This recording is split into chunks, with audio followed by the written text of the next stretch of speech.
আসসালামু আলাইকুম।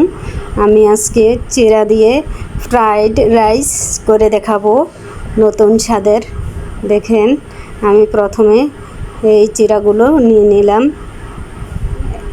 এখন আমি ভালো করে ধুয়ে পানি ঝরিয়ে নেব। এখন 2টা আলু কেটে নিয়েছি, একটা ডিম নিয়েছি। এই যে চিড়াগুলো আমি ভালো করে ধুয়ে পানি ঝরিয়ে নিয়েছি। এখন কড়াইয়ে বসে তেল দিয়ে দিলাম। প্রথমে আমি আলুগুলা ভেজে নেব। লবণ দিয়ে দিলাম, একটু হলুদ গুঁড়া দিয়ে দিলাম। এখন নেড়ে ছেড়ে দেব।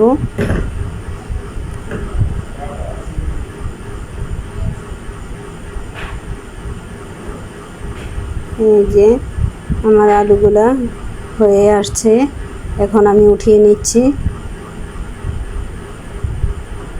এখন একটা ডিম ভেঙে এই যে ডিম ভেঙে একটু লবণ দিয়ে ডিমটাকে ভেজে নেব।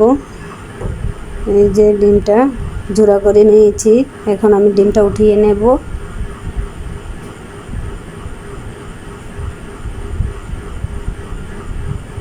ডিমটা উঠিয়ে নিয়েছি। ওই তেলে আমি কিছু রসুন কুচি আর কিছু পেঁয়াজ কুচি দিয়ে দিলাম। এটা হালকা করে ভেজে নেব। কিছু কাঁচামরিচ ফালি দিয়ে দিলাম। এখন আমি চিড়াগুলা দিয়ে দিলাম। এখন ভেজে নেব।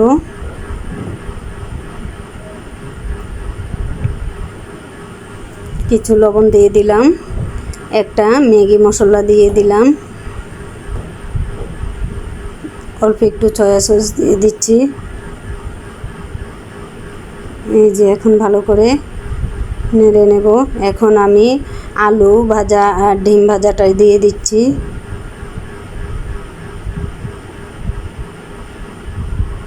এই যে এখন ভালো করে মিশিয়ে নেব আমি। দেখেন কত সুন্দর হয়েছে। এভাবে একবার হলেও বানিয়ে খেয়ে দেখবেন, কত মজা হয়। এই দেখেন কত লোভনীয় হয়েছে।